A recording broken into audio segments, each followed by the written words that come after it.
Je m'appelle Jessie Cormon, du coup je vais vous faire de la sociologie au lasso. Alors du coup, je vais faire un peu voler en éclats ce que j'avais prévu de vous faire. Alors premier petit truc avant de me présenter, vous remercier pour la mobilisation autour de cette journée. Car je pense que quand on est en train d'écrire l'histoire, on ne se rend jamais compte de l'importance que ça a. Et chaque personne qui est présente dans cette salle aujourd'hui est en train de déplacer un changement social sur le territoire. Toutes les villes et toutes les communes ne sont pas à la même vitesse d'avancée, ça s'explique pour plein de raisons, et j'en sais rien exactement à vrai dire.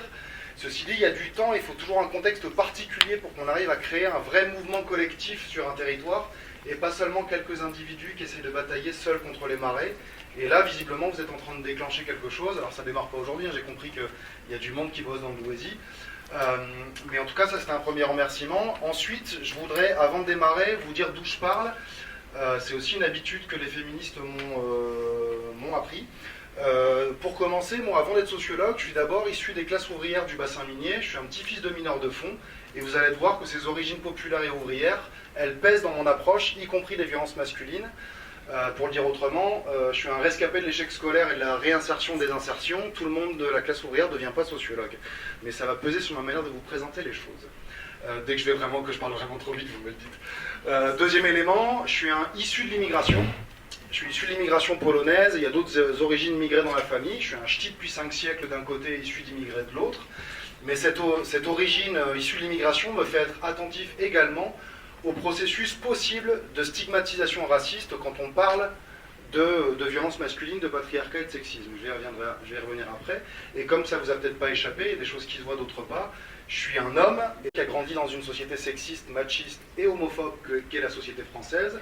Du coup, j'ai vécu de l'intérieur ce que c'est qu'une société qui nous fabrique et qui nous éduque en tant qu'hommes à avoir des réflexes sexistes et à potentiellement ne pas voir les violences masculines dont nous sommes potentiellement les auteurs, quand bien même on est sympa avec des valeurs, etc. Je vous en dirai quelques mots. Pour commencer, du coup, je vais essayer de faire le truc en 3 temps. 1, sur quelques notions de stéréotypes et d'avancées en matière de lutte contre les violences faites aux femmes. 2, quelques éléments sur le lien, sur le continuum des violences faites aux femmes, continuum de différents types de violences faites aux femmes.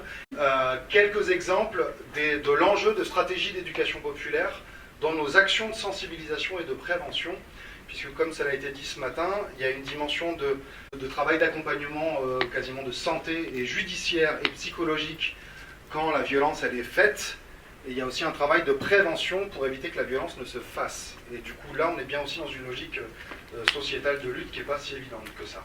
Alors premier élément, on est en train de basculer depuis quelques années quand on parle de sexisme et de patriarcat et de violences faites aux femmes. Il y avait pendant longtemps des figures types, notamment dans les médias. Dès qu'on parlait de violences faites aux femmes, forcément, excusez-moi en plus là c'est le côté ch'ti qui ressort à ce moment-là, mais dans le Nord-Pas-de-Calais, c'est que les ch'tis blancs, beaufs de la classe ouvrière, alcoolos, violents, etc. Bref, on crache dessus, c'était ça l'image des hommes violents. Et puis est venue la figure des hommes, les arabes et les noirs ou les musulmans, c'est eux les hommes violents. Et puis dans le reste, on ne parlait pas des violences faites aux femmes ailleurs. Cette façon de poser la question des violences conjugales, des violences domestiques et des violences masculines faites aux femmes, nous a pénalisés et paralysés pendant 30 à 40 ans, puisque ça fait 40 ans que les féministes luttent et nous disent la réalité des faits, que les femmes qui subissent des violences nous disent la réalité des faits, et que collectivement notre société est à côté de la plaque. C'est notamment depuis MeToo et Balance ton porc qu'on a brisé cette espèce de tabou que les violences ne se situent qu'en bas de la hiérarchie sociale. Ça vous parle toutes et tous, cette affaire de MeToo Balance ton porc, ça a été une vraie prise de conscience de société. Je ne parle pas de chaque individu, chacun d'entre nous savait déjà plein de choses, mais en termes de société, on a pris conscience que les violences faites aux femmes étaient ce qu'on appelle les violences transclasses. Elles se situent du bas jusqu'en haut de la hiérarchie et jusque tout en haut de la hiérarchie. que les sans diplôme comme les surdiplômés peuvent être auteurs de violences faites aux femmes également, et qu'on peut être travailleur social, sociologue, chercheur dans tous les sens, tous les métiers, personne n'est épargné par ça. Sauf que le dire comme ça, il y a quelque chose de troublant, parce que ça n'est pas ce qu'on nous a mis en tête pour penser ces violences-là. Jusqu'à récemment, il y avait ce qu'on appelle en sociologie des processus d'altérisation ou de mise en exception. Les violences, les viols, les auteurs de viols et de violences, c'est toujours les autres. C'est jamais moi, c'est ailleurs. Et du coup, c'était aussi pénalisant, y compris pour les victimes et les potentielles victimes, parce qu'à ne pas identifier, y compris autour de soi, des proches, il peut y avoir des auteurs de violences, bah, c'est autant de mécanismes d'autodéfense qu'on ne peut pas mettre en place, puisqu'on nous a appris à penser que c'était toujours dans un ailleurs. Le côté altérisation, c'est ce que je vous disais dit, c'est forcément dans les classes populaires, c'est plutôt chez Noirs ou chez Arabes, bref, c'est loin de moi. Or là, elles sont transclasses, les violences faites aux femmes, et elles sont trans-origines, il n'y a pas une religion qui a plus de violences faites aux femmes, etc. Après, il faudrait aller un peu dans le détail, mais là, j'ai pas le temps de le faire maintenant, puisque effectivement, il y a quand même des effets de culture, de contexte et d'histoire. On va dire que la version des violences faites aux femmes, type les talibans en Afghanistan, c'est bien une spécificité. Par contre, le génocide des femmes au XVe siècle, ce qu'on appelait le sexocide des sorcières, c'est une spécificité de l'Occident. Pendant un siècle, on a brûlé vives des milliers, voire des millions de femmes en Europe. Ça n'est pas existé dans les autres, ça n'est pas arrivé dans d'autres civilisations. Ça vous dit quelque chose, l'histoire des sorcières dans Walt Disney là? En fait, cette affaire-là, l'image de la sorcière, à l'époque, c'est pas des satanistes.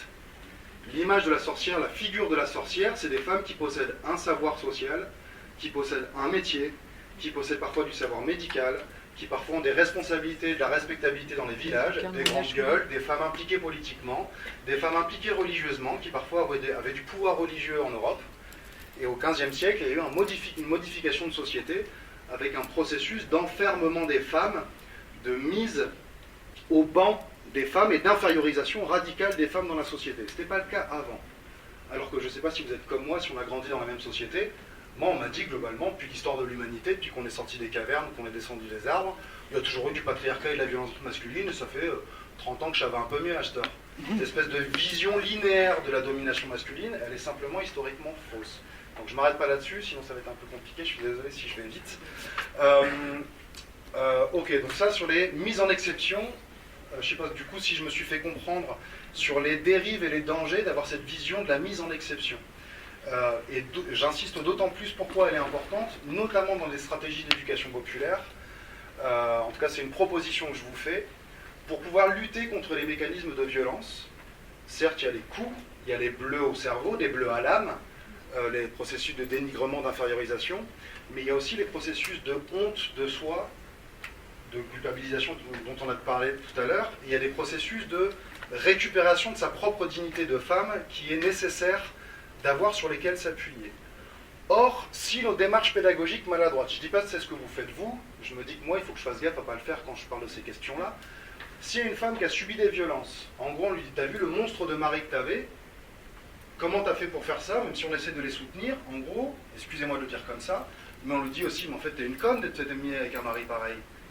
Nous sommes dans des injonctions paradoxales. Prends confiance en toi, je t'aide et je te renforce au même moment.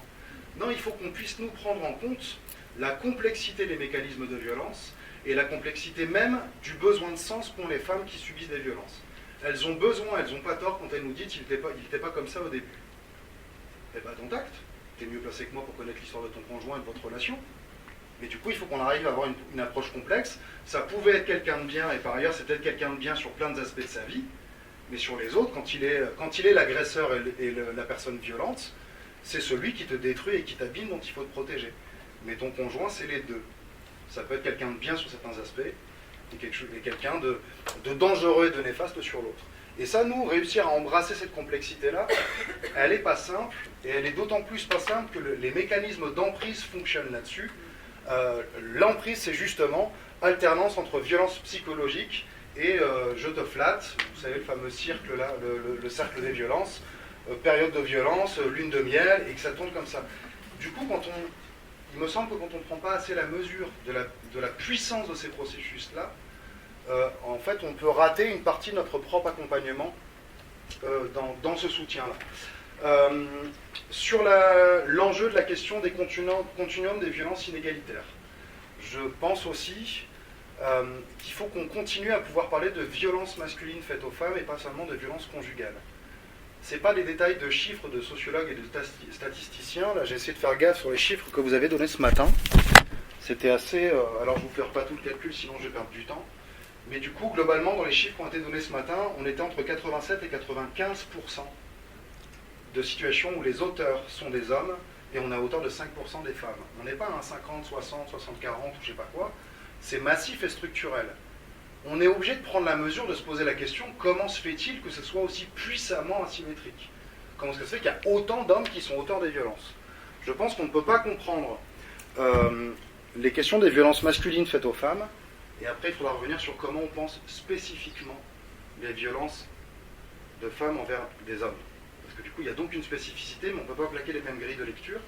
Elle s'inscrit bel et bien dans ce qu'on appelle en sociologie les rapports sociaux de sexe et de genre. Donc là je vous explique pas ce que c'est que les rapports sociaux vite fait, mais on va dire juste que c'est le rapport de pouvoir des hommes sur les femmes, le patriarcat, la domination masculine. Et s'il y a violence, c'est aussi parce qu'il y a un rapport de hiérarchie et de pouvoir. De ce point de vue-là, comprendre pourquoi les femmes sont surexposées aux violences, il faut qu'on le rattache sur le fait que dans notre société, les femmes sont surexposées à la précarité dans le monde du travail. En mode les gilets jaunes, là, la place des femmes dans le mouvement des gilets jaunes, il est interpellant. Il n'est pas à isoler de la question des violences, y compris physiques ou psychologiques, faites aux femmes. La surprécarisation des femmes, je crois que c'est le Corif à Lille qui avait fait un rapport il y a quelques années, qui avait montré que 80% des emplois précaires sur le marché du travail en France étaient occupés par des femmes. Nous avons intériorisé, chacun d'entre nous, une forme de banalisation de l'inacceptable, de banalisation de l'infériorisation, de la domination que subissent les femmes collectivement. Et quand je dis banalisation, c'est-à-dire qu'avec toute la sincérité du monde qu'on peut avoir, puisque l'anormal nous paraît normal, on en est plein de fois à ne pas les voir. Et si j'insiste sur cette notion-là du lien, ça va, je vais pas trop vite quand je dis comme ça va pour l'instant, ouais. Quand je fais le lien avec cette question du continuum des violences inégalitaires faites aux femmes, c'est encore une fois les féministes qui avaient posé ça, il faut qu'on lie les violences physiques avec les violences psychologiques, avec les violences culturelles, qui peuvent être du dénigrement tout le temps du statut d'auteur de culture des femmes. Les femmes sont porteuses d'intelligence sociale, de contribution au savoir de l'humanité. Il y a une force et une intelligence spécifique des femmes sur plein d'aspects. Je vous ai parlé un peu de la révolution au XVe siècle là, sur le sexocide des sorcières, puisqu'on est dans un hôpital, c'est pas mal de le rappeler. Les professions médicales et le savoir médical, c'est basé historiquement sur l'appropriation de la classe des hommes des savoirs médicaux des femmes. Ça vous dit quelque chose dans les familles, que c'est les daronnes, les mamans, qui nous font des petites tisanes, des petits trucs comme ça, le prendre soin, le care. C'est des restes de la division sexuée du travail historique, où c'est les mamans et les grands-mères qui font ce travail-là. Une bonne partie des savoirs médicaux ont consisté à ce que des hommes prennent le savoir-faire des femmes, y compris par exemple l'accouchement. Avant c'était des femmes, des sages-femmes, des femmes des familles qui accouchaient, puis c'est devenu des hommes. Tous ces éléments-là font sens reliés les uns les autres, que, en fait, dites-vous un petit peu cette idée-là, on pourrait penser que quand une personne est en situation de fragilité, nous sommes amenés à la soutenir pour moins l'écraser.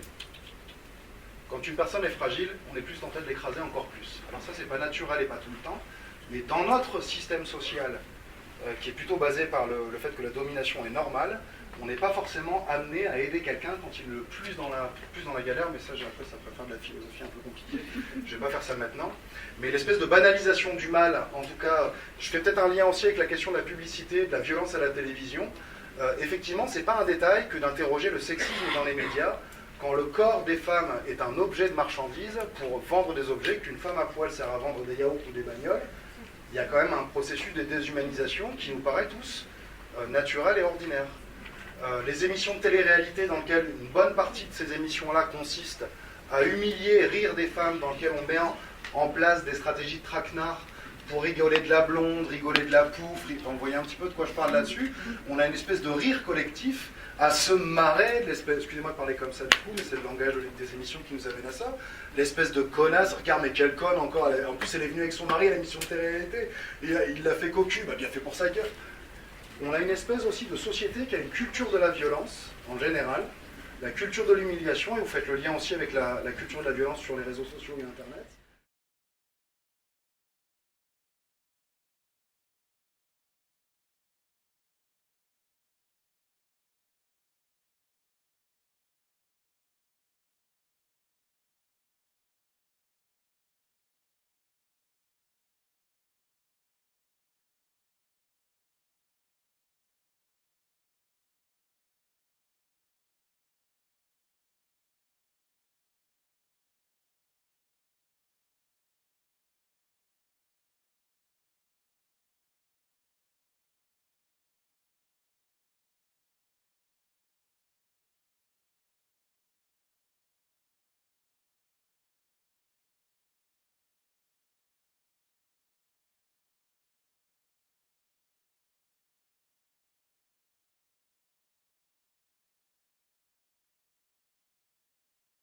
Je veux juste nous amener à nous interroger sur le fait que les violences ne sont pas isolées les unes des autres, quand on doit avoir aussi une réflexion sur la violence en général. Bref, j'arrête là-dessus, vous avez compris l'idée. Maintenant, je vais me replacer un petit peu plus aussi du point de vue des hommes et des auteurs et de l'éducation qu'on a. Parce que comment des hommes deviennent violents? C'est aussi ça la question qui doit se poser, du sexisme en général, etc. Il faut quand même rappeler que quand on est un homme qui grandissons dans la société française aujourd'hui, depuis tout petit, une part de l'éducation qu'on nous donne est une éducation à la violence. La plupart des jeux, quand on a des jeux, on est habitué à faire la guerre depuis tout petit. On joue à des jeux de... Par exemple, on va jouer au football. Une partie des règles du jeu du sport qui sont faites pour les hommes est basée sur l'esprit de compétition et pas seulement. Vous avez déjà vu les gamins quand on perd au foot, les garçons, là, dans la cour d'école, comment on est mauvais. Mais c'est pas les enfants qui sont mauvais dans leur âme. Ça n'existe pas de ce point de vue-là. C'est il y a une forme de socialisation masculine à un rapport à la virilité, à un rapport à la violence, et une partie des hommes, notre virilité, notre dignité égoïste et personnelle est aussi basée sur une volonté de pouvoir. Et ça, on ne va pas le reprocher à des gosses. Ça, c'est notre responsabilité d'adultes en charge de politique publique, de travail social et d'autres. Mais là, du coup, c'est pas chaque parent qui est tout seul à galérer avec une éducation non violente ou non sexiste. C'est l'ensemble de notre société que ça interroge tout ça. Ok, alors je ferme maintenant sur cet aspect des violences inégalitaires. Maintenant, je bascule sur la question de quelques-uns et quelques-unes des stratégies à mettre en place quand moi j'interviens avec soit des travailleurs sociaux, soit des jeunes, des moins jeunes, et notamment en quartier populaire, pour aborder des sujets qui ont, comme je le disais tout à l'heure, un potentiel paradoxalement humiliant. Alors excusez-moi, je vais vous donner un exemple tout de suite pour que vous capiez de quoi il en retourne. Je vous ai dit que j'étais issu de famille de mineurs. Dans nos familles, et dans quelques-unes des actions recherche que j'ai pu réaliser, on s'est retrouvé dans une grande difficulté.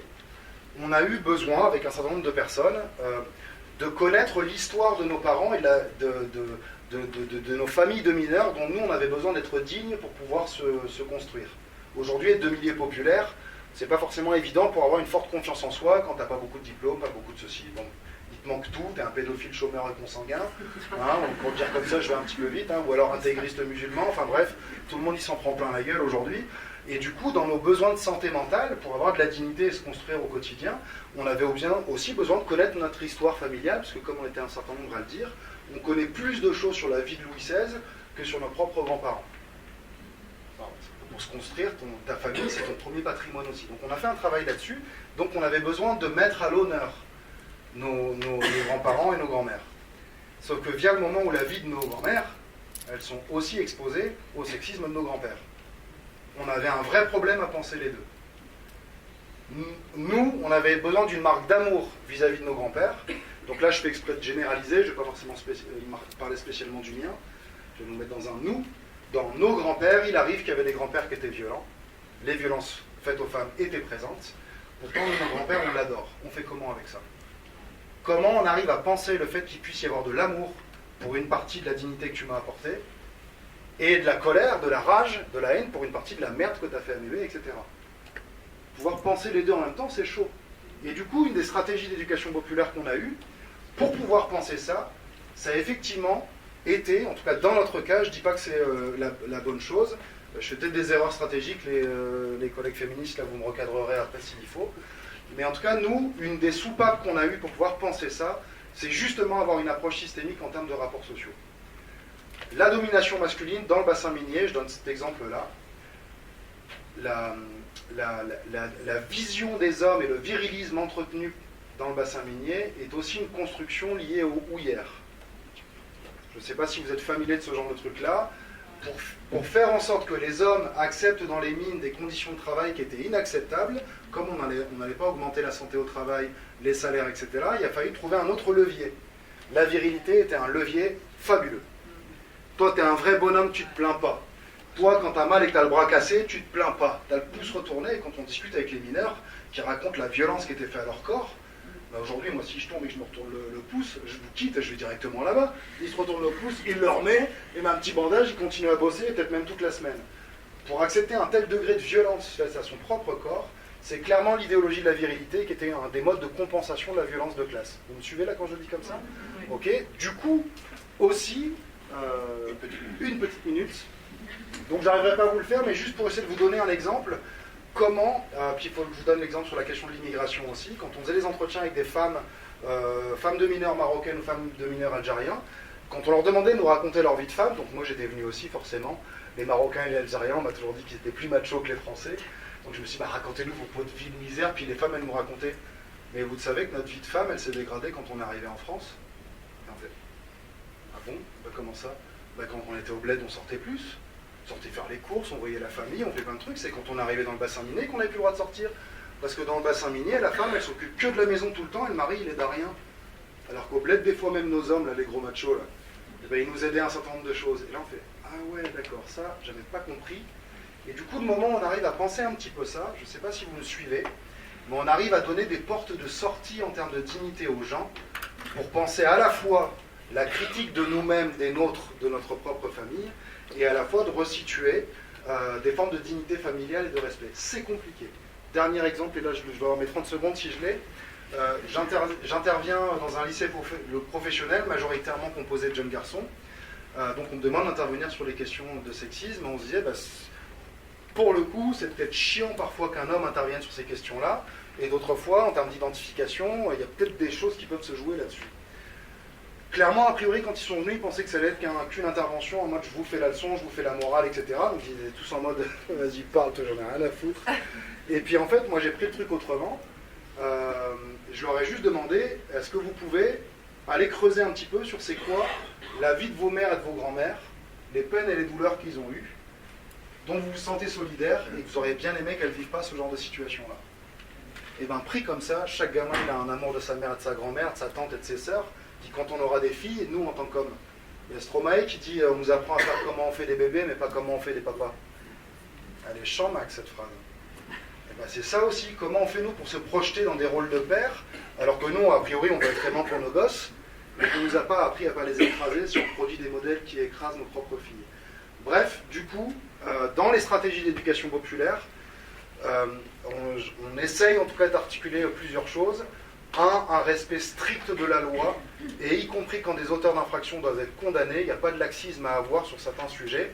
Quand tu fais un excès de vitesse, il y a une grande amende, et quand tu es auteur de violences faites aux femmes, parfois ça passe crème. Non, ça passe pas crème. Une grosse exigence juridique, une articulation avec une analyse systémique, sociologique, en sciences sociales, en politique ou autre, parce que, y compris les femmes qui subissent des violences, souvent c'est la question du pourquoi. Pourquoi ça m'est arrivé ça? Et si nous, on n'arrive pas à accompagner les gens dans la compréhension de ce qui s'est passé, alors après, avec un vocabulaire adapté, etc., mais bon. Et puis le troisième élément, c'est les enjeux de dignité, de permettre aux gens de récupérer de la dignité et de la force, et y compris peut-être dans nos stratégies d'aide sur la confiance en soi, j'arrête là-dessus, et je vais donner juste une citation, sur la question de la dignité des femmes qui ont subi des violences. Je pense qu'il faut aussi qu'on pense, excusez-moi, je ne le dis pas de manière dénigrante, mais il faut qu'on fasse gaffe au sexisme de nos approches professionnelles. Réduire à nouveau une femme dans ses processus de dignité seulement à la coiffure et à la manicure, nous sommes en train de reproduire la violence faite aux femmes et la violence masculine qui a enfermé les femmes qui subissaient des violences seulement à une partie réduite de ce qu'elles sont en tant que femmes. Ces femmes, elles sont plein de choses. C'est des historiennes en herbe, des sociologues en herbe, des artistes en herbe, des personnes avec des cœurs gros comme ça. Il faut qu'on arrive à remontrer toute la puissance et la richesse de ces femmes et de leur dignité. Et du coup, je terminerai là-dessus sur une petite phrase qui, moi, me servait pas mal. C'est un pasteur ghanéen qui s'appelait James Agri, qui disait la chose suivante. Depuis tout petit, on nous a éduqués à penser que nous sommes des poules.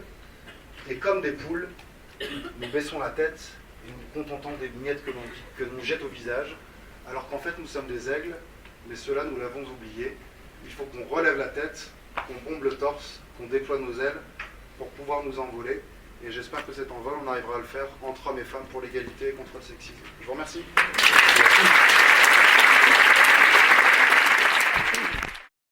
C'est la belle démonstration qu'un réseau ne pourra pas se passer de l'analyse d'un sociologue pour faire tomber quelques-unes de nos idées, de nos préconçus. Voilà, et que cette analyse est très intéressante.